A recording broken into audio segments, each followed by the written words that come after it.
నిన్న ఖమ్మంలో రేవంత్ రెడ్డి గారు రైతు ఆత్మీయ సభ అని పెట్టేసి రైతులకు న్యాయం చేస్తా అని చెప్పి కొన్ని కోట్ల నిధులు రిలీజ్ చేస్తానా అనేసి చెప్పడం జరిగింది. మరి ఇప్పటివరకు రైతులకు ఏం చేసిండు అసలు రేవంత్ రెడ్డి, ఇక మీదట ఏం చేస్తానని అసలు ఈ సభ పెట్టిండు అనేసి అంటారు.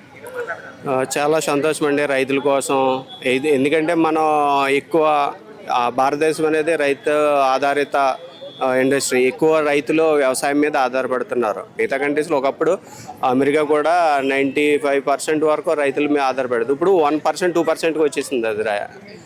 కానీ మనది ఇప్పటికీ కూడా అగ్రికల్చర్ బేస్డ్ ఇండస్ట్రీ మన ఇండియా అనేది. అందులోకి ఇప్పుడు తెలంగాణ అనేది ఇంకా వరి ఎక్కువ పండిస్తున్నారు.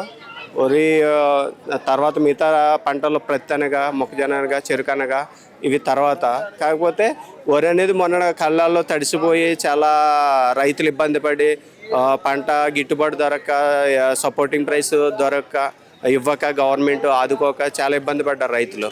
వాళ్ళ కోసం ఇప్పుడు రైతు భరోసా, ఈ తర్వాత రైతు మోడీ ఇచ్చిన దాన్ని కూడా రిలీజ్ 6,000ది యాడ్ చేసి 15,000 ఇస్తానంటున్నారు. కానీ అది యాడ్ అవ్వట్లేదు. రెండవది చాలామంది రైతులకు కూడా రావట్లేదు.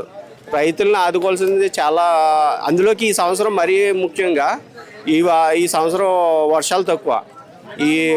కాబట్టి కరెంటు కూడా వాళ్ళకి రైతులకు ఉచితంగా ఇచ్చి ఈ ఒక్క సంవత్సరం మనం రైతులను ఆదుకుని తర్వాత, ఎందుకంటే వర్షాధారిత వ్యవసాయం కాబట్టి మనకి వర్షం లేకపోతే పంటలో బీడు బారిపోయే ప్రమాదం ఉన్నది.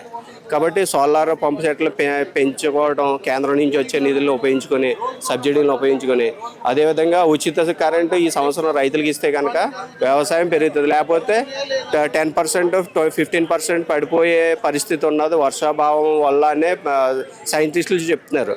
దానికి అనుగుణంగా గవర్నమెంట్ కూడా త్వరితగతిన మార్పులు చేర్పులు చేసి పాత సబ్సిడీలు రావాల్సినవన్నీ రిలీజ్ చేసి, పాత రైతు భరోసాలు రావాల్సినవన్నీ రిలీజ్ చేసి, ఉచిత 6 గ్యారంటీస్ లాగా హామీలు కూడా ఉచిత హామీలు అయిపోకుండా కనీసం ఒక్క రైతులను ఆదుకునేలాగా ఈ ఇచ్చిన హామీలన్నీ రైతులకు ఏమే హామీలు ఇచ్చారో అవన్నీ అమలు చేస్తే కనుక ఈసారి వ్యవసాయం సరైన దిగుబడి వచ్చి ప్రజలకి ఆహార ధాన్యాల కొరత అనేది రాకుండా ఉంటుందని నా మనవి.